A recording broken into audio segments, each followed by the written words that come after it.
É isso. 12 de dezembro de 2025. Estamos no quarto ano e no dia 292 desde o início da invasão total.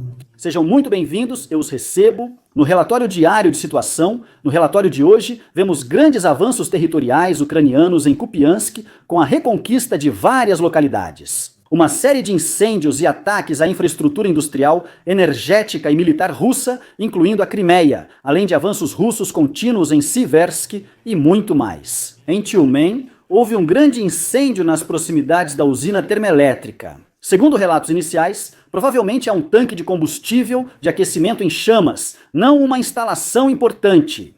Ainda não está claro se foi um ataque de drone ucraniano ou se alguém estava fumando no local. Em Orsk, também está pegando fogo uma área industrial onde há muitos fornecedores para o exército russo. Nenhum ataque de drone foi relatado aqui, mas sabotagem não está descartada.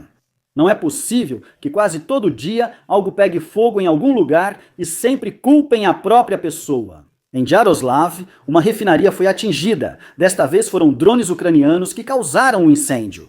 Aqui também está pegando fogo. Já atingimos 1/4 da meta de doações pelo PayPal. Preciso verificar quantos já transferiram até agora. Vocês são incríveis. Continuem assim. A maior doação individual ganhará outra bandeira Warren Tactic assinada minha. Como as doações vão direto para dar ajuda à Ucrânia, Berlim, também são dedutíveis no imposto de renda. Para cada novo assinante, vou doar mais 4 centavos. Não custa nada para você. Você sabia que dá para usar um BNW-5 para lançar foguetes? Não, agora você já sabe, porque a 114ª ucraniana... A Brigada de Infantaria agora faz coisas russas.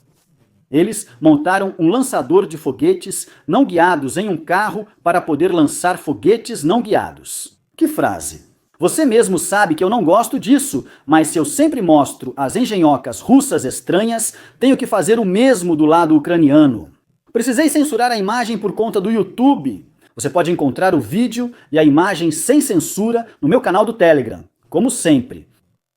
Em Kupiansk, vemos algo que não víamos há tempos. Um grande avanço territorial ucraniano, que pela primeira vez em anos libertou completamente uma cidade na Ucrânia e ainda reconquistou as importantes localidades vizinhas de Khinrashivka e Radkivka. Completamente libertada, não está totalmente correto. Vamos analisar a situação atual. O resultado foi tão importante que Zelensky foi até Kupiansk e relatou de lá. Sabe qual é a melhor parte disso? Ele está na cidade que Putin apresentou como totalmente tomada há quase 2 semanas. Você se lembra que ele pediu para agências internacionais de notícias irem até lá caso não acreditassem nele e ninguém foi? Isso é compreensível, pois com a mesma notícia você também ficaria envergonhado. Vamos analisar a situação. Nos últimos relatórios sobre a situação do local, eu falei que os ucranianos estavam atacando de forma bastante central a partir do oeste e tentavam empurrar os russos para o leste. A tentativa de recuar foi bem sucedida. Com isso, o suprimento foi bloqueado e os soldados russos no sul ficaram cercados, enquanto os que vinham do norte não conseguiam se revezar. O grupo atacante, portanto, ficou isolado das forças principais e parte dele está no centro da cidade. Ainda assim, veremos isso novamente no mapa de situação em instantes.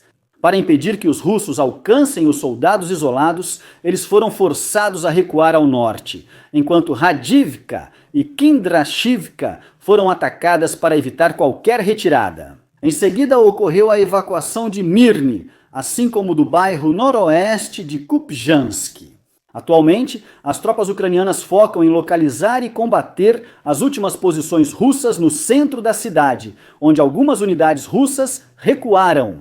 Os combates ainda continuam, especificamente nestas 2 áreas. Ainda há soldados russos aqui e aqui que basicamente se agruparam nessas regiões e estão prestes a se render. Hagen, eu acho que eles só vão se render quando ficarem sem munição ou se forem espertos e perceberem a situação. Porque uma retirada ou qualquer tentativa de se juntar às outras unidades aqui em cima é praticamente impossível, já que há unidades ucranianas por toda parte ao redor.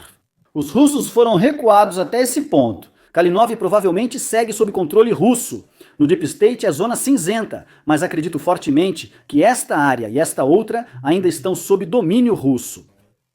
Mas o que deve ficar claro é que os ucranianos não pararam aqui e não deixaram de avançar nas fronteiras da cidade. Avançaram até aqui, todas as geolocalizações estavam por aqui.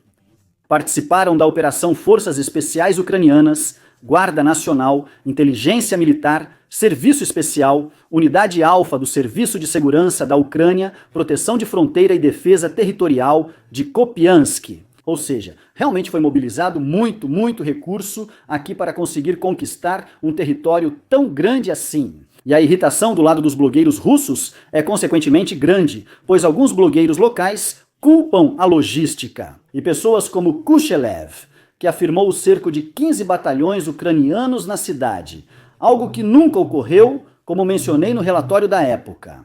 Isso é algo impossível, e ele até recebeu a condecoração de herói da Rússia do Putin por isso. Isso é realmente muito ridículo, especialmente para os soldados que morreram aqui do lado russo e para aqueles que recuaram daqui. E sabem que a situação é bem diferente daquela que é retratada em casa. Perto de Severs, os russos avançaram mais. Nos alfinetes verdes foram vistas bandeiras russas, indicando que chegaram ao último quarto da cidade. Entre as localizações das bandeiras ainda há soldados ucranianos, especificamente aqui na altura da ponte, pois houve hoje um ataque aéreo russo lá. Acredito que em até uma semana a cidade estará sob controle russo. Aqui, ao contrário de outros lugares, quase não há indícios de contra-ataques ucranianos ou qualquer esforço para repelir os russos. Zelensky não foi o único famoso a ir à linha de frente. O propagandista russo Solovyov apareceu publicamente em Pokrovsk, região já sob controle russo ou considerada zona cinzenta, segundo meus mapas. Também com outras pessoas, vemos um quadro de situação semelhante.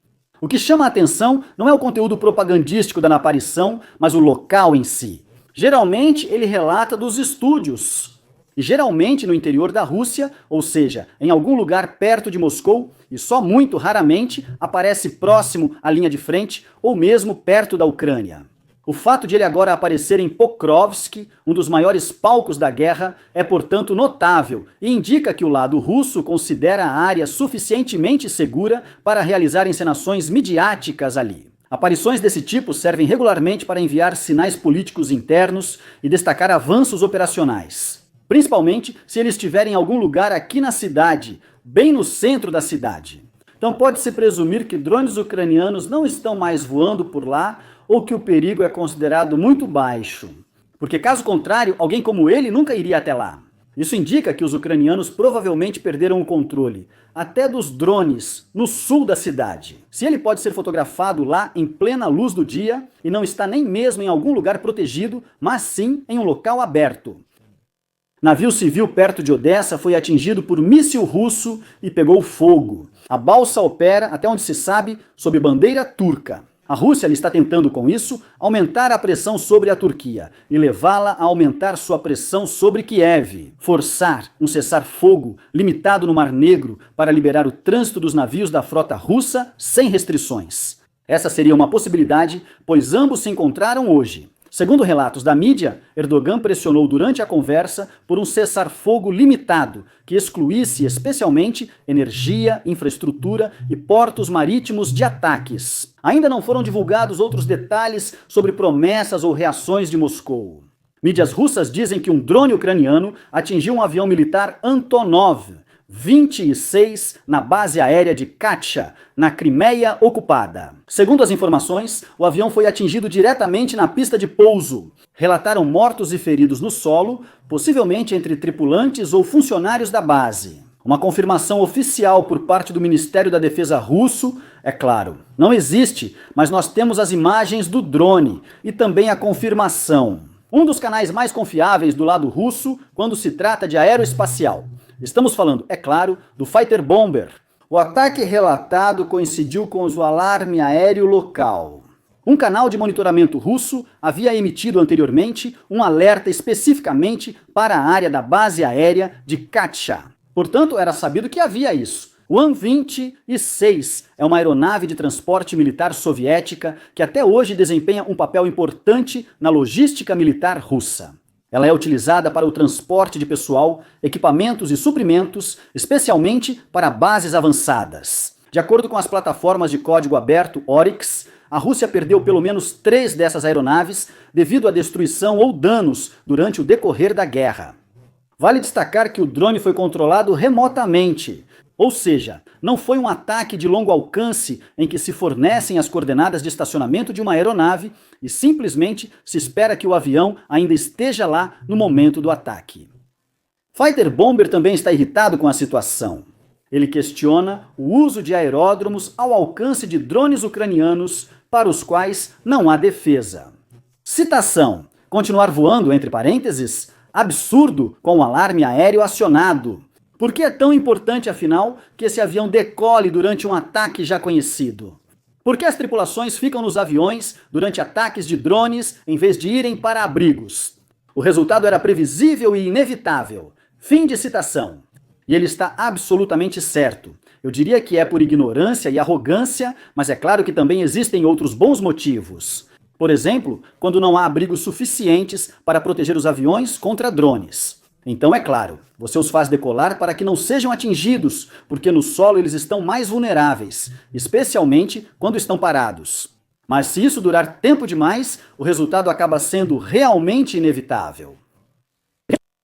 Agradeço especialmente aos membros do Algo Crew, em especial ao Tenente Coronel Renek e Roberto. E com isso, agradeço como sempre por ouvirem. Não esqueçam de se inscrever, curtir e comentar, e até o próximo relatório de situação.